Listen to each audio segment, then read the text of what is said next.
तो आइए आज जो है हम लोग पास्ट टेंस भूतकाल के बारे में आज हम लोग पढ़ेंगे। इसके पहले वाले वीडियो में हम लोगों ने पास्ट प्रेजेंट टेंस को कंप्लीट कर लिया है, ठीक है, जिसके 4 काइंड्स होते हैं: simple present tense, present continuous tense, present perfect tense और प्रेजेंट परफेक्ट कंटिन्यूअस टेंस। ये चारों को हम लोगों ने पिछले वीडियो में पढ़ लिया है और जिन्होंने नहीं देखा होगा वो मेरे पिछले वीडियो को सब्सक्राइब करके भी जा सकते हैं, उसमें देख सकते हैं। तो आज हमारा स्टार्ट होगा चैप्टर पास्ट टेंस, ठीक है। तो सबसे पहले पास्ट टेंस मीन्स होता है भूतकाल। क्या होता है? भूतकाल। चलिए हमने जो है इसे इंग्लिश और हिंदी दोनों भाषा में इसे हमने समझाने का प्रयास किया है, ठीक है। यहाँ पे डिफिनीशन ऑफ इंग्लिश में इसका डिफिनीशन कैसे देंगे? तो that form of a verb which refers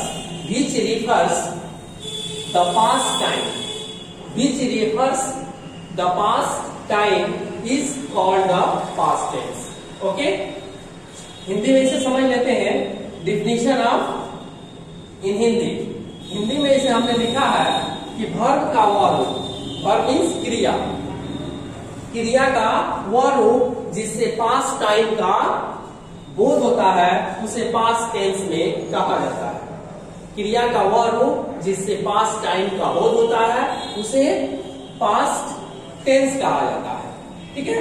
अब आगे देखते हैं कि there are 4 kinds of past tense. There are 4 kinds of past tense. Past tense के 4 काइंड्स होते हैं। कौन कौन, इसे देख लेते हैं। तो फर्स्ट होता है पास्ट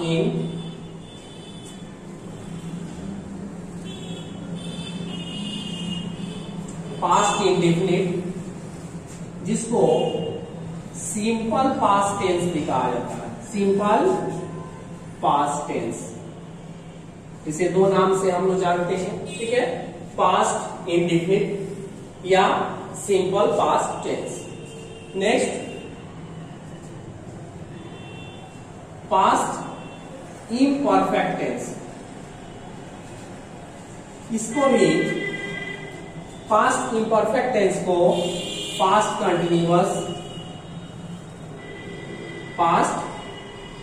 कंटिन्यूअस या पास्ट प्रोग्रेसिव टेंस के नाम से भी हम लोग जानते हैं, ठीक है। पास्ट इम्परफेक्ट या पास्ट कंटिन्यूअस या पास्ट प्रोग्रेसिव टेंस के भी नाम से इसे जाना जाता है। थर्ड नंबर इसका जो काइंड्स होता है वह है past perfect tense.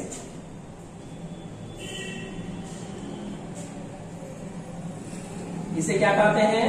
Past perfect tense. और लास्ट जो आपका 4th नंबर काइंड्स होता है वह होता है past perfect continuous tense. Past perfect continuous tense. तो ये आपका जो है ये इसका जो है काइंड्स हो गया और इसका पास्ट टेंस का डिफिनीशन हो गया। अब हम लोग जो है इस चारों काइंड्स को फिर एक एक करके हम लोग पढ़ना शुरू करेंगे और समझेंगे कि कैसे जो है इसके वाक्य होते हैं, इसके वाक्य होते कैसे हैं और इसको बनाया कैसे जाता है, इसका स्ट्रक्चर क्या होता है। एक एक बारीकी से हम लोग समझने की कोशिश करेंगे और सीखने की कोशिश करेंगे, ठीक है ना। तो यहाँ पे फर्स्ट हमारा क्या आता है? फर्स्ट नंबर जो काइंड्स है वो है पास्ट इंडेफिनिट, ठीक है, जिसको हम लोग लिखेंगे यहाँ पे 1 number study of simple past tense, study of simple past tense. तो इसे आप लोग अभी नोट करें।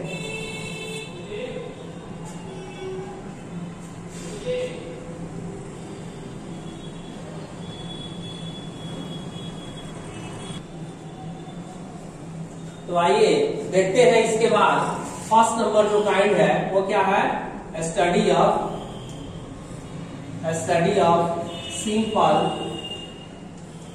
Past tense.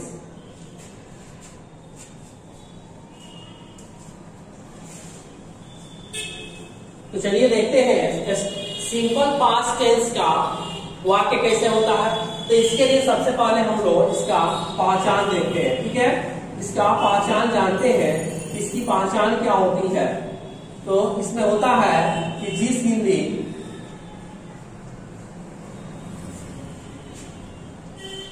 वाक्य के क्रिया के अंत में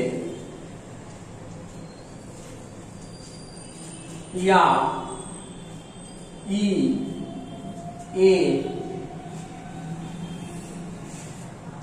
ताथा, तिथि, तेथे दिया रहे तो उसे simple past tense, simple past tense कहते हैं। तो इसकी पहचान क्या हो गई कि जिस हिंदी वाक्य के क्रिया के अंत में या, ई, ए, ताथा, तिथि, तेथे ये सब आने लगे लास्ट में, तो उसे सिंपल पास्ट टेंस कहते हैं। एग्जांपल में देख लेते हैं कि वह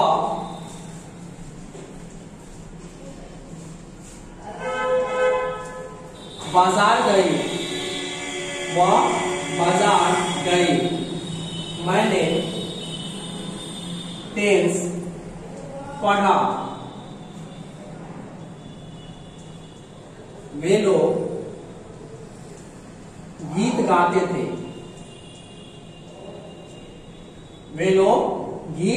गाते थे, यहां देखिए थे,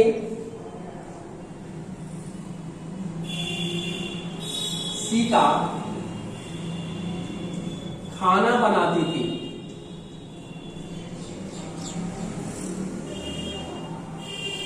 तो ऐसे वाक्य जब आने लगे तो आप समझ लेंगे कि वो सिंपल पास्ट टेंस है, क्योंकि इसकी पहचान इसमें दिख रही है, ठीक है।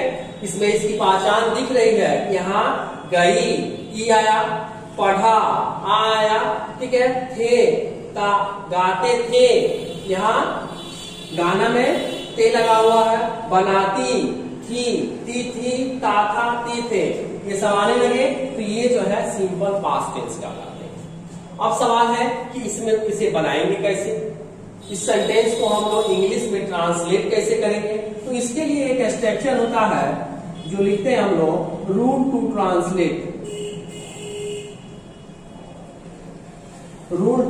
ट्रांसलेट। इसका स्ट्रक्चर होता है subject plus V2 plus object. इसमें देखेंगे कि वर्ब का सेकेंड फॉर्म आ रहा है, ठीक है। तो यहाँ पे आप लोगों को थोड़ा सा हम इसका सैंपल दिखा देते हैं कि वर्ब फॉर्म का V2 और V3। देखिए यहाँ वर्ब फॉर्म जो बनता है ऐसे बनता है, V1, V2, V3, ठीक है। जैसे मान लीजिए कि यहाँ पे गो दिया रहा है, तो इसका सेकेंड फॉर्म होता है वेन और थर्ड फॉर्म होता है गॉन। प्ले जैसे दिया रहा है तो इसका सेकेंड फॉर्म आप लिखेंगे, इस टेंस में प्लेट लिखेंगे। यदि प्ले दिया हो तो उसका सेकेंड फॉर्म आप लिखेंगे, प्लेट लिखेंगे, और थर्ड फॉर्म भी इसका प्लेड ही होता है। इसे कुछ जो है वर्ब फॉर्म जो है कुछ आप लोगों को अलग से याद करना होगा। इसके लिए भी मैं एक वीडियो बनाकर आप लोगों को पोस्ट कर दूंगा। आप लोग जो है वर्ब फॉर्म का ही एक वीडियो होगा जिसमें आप जो है पूरे वर्ब फॉर्म लिखे होंगे, लगभग जो डेली यूज में होते हैं, ठीक है। चलिए यहाँ पे देखते हैं कुछ और एग्जांपल में, जैसे ईट दिया हुआ है, ठीक है। ईट दिया है, ईट का सेकेंड फॉर्म क्या होता है? एट, और थर्ड फॉर्म ईटेन। इसी तरह से यहाँ पे दे दिया हो कुक, खाना बनाना, तो सेकेंड फॉर्म इसका हो जाएगा कुक्ड, और थर्ड फॉर्म भी इसका कुक्ड ही होता है। जैसे और इसमें दिया हुआ है सिंग, गीत गाना, सिंग का संग होता है, SUNG, सैंग, सॉरी SANG, सैंग, और यहाँ थर्ड फॉर्म में संग हो जाएगा। इसी तरह से इसमें जो है पढ़ना जैसे दिया हो तो यहाँ रीड, यहाँ सेकेंड फॉर्म जो बनता है वो होता है रेड, क्या बनेगा? रेड, और यहाँ भी बनेगा रेड, इसको भी रेड ही पढ़ते हैं। जब सेकेंड फॉर्म में रहे तो ये रेड पढ़ा जाता है। इसी तरह से जो है मान लीजिए कि यहाँ पे दिया हो डू, तो डू का सेकेंड फॉर्म होता है डिड, क्या हो जाएगा? डिड, और थर्ड फॉर्म बन जाएगा डन। तो ये जो है कुछ आपके एग्जाम्पल के रूप में हमने समझाने की प्रयास किया है। आप लोग इसके लिए आपके पास एक स्पेशल वीडियो ही बनाएंगे हम, इसका आप लोगों तक पहुंचाएंगे।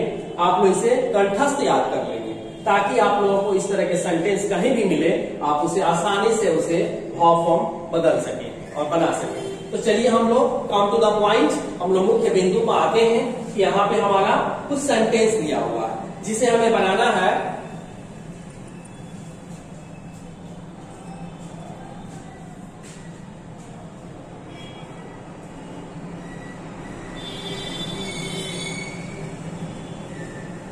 तो इसे कैसे बनाएंगे?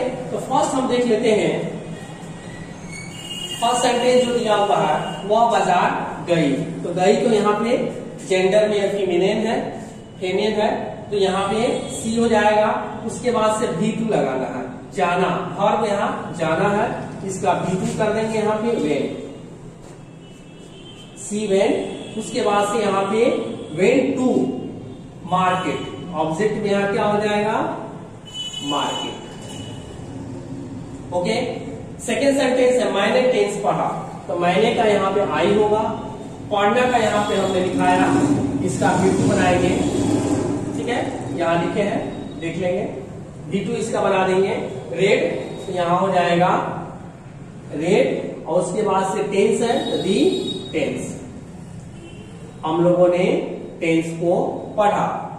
इसी तरह से एक और सेंटेंस है, तब तक इसे नोट करेंगे आप लोग।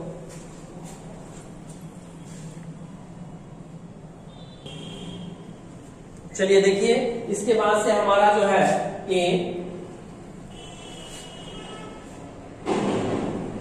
वे लोग गीत गाते थे, वे लोग का दे हो जाएगा, गाना यहाँ पे वर्ब हो गया, ठीक है। तो यहाँ पे V2 इसका हमने बताया सैंग, दे सैंग, गीत का होता है ए सॉन्ग, तो दे सैंग ए सॉन्ग। इसके बाद लास्ट है सीता खाना बनाती थी, तो सीता यहाँ सब्जेक्ट हो गया, सीता के बाद यहाँ वर्ब का प्रयोग करना है, V2 लगाना है, तो खाना बनाना का V2 होता है कुक्ड, ठीक है, और खाना का इंग्लिश होता है फूड, कुक्ड फूड, ठीक है। तो ऐसे हम लोग सिंपल पास्ट टेंस के सेंटेंस को बनाते हैं, एकदम सिंपल है, इसमें 3 स्टेप करना ही है। पहला सब्जेक्ट, सेकंड जो है V2 और लास्ट थर्ड ऑब्जेक्ट, बस ये तीन ही स्टेप में हम इस सेंटेंस को कंप्लीट कर लेते हैं। तो एक चीज और इसमें आप लोगों ने जो बनाया ये रहा अफर्मेटिव सेंटेंस, इन सारे सेंटेंसों को हम लोग अफर्मेटिव सेंटेंस कहते हैं, अफर्मेटिव सेंटेंस,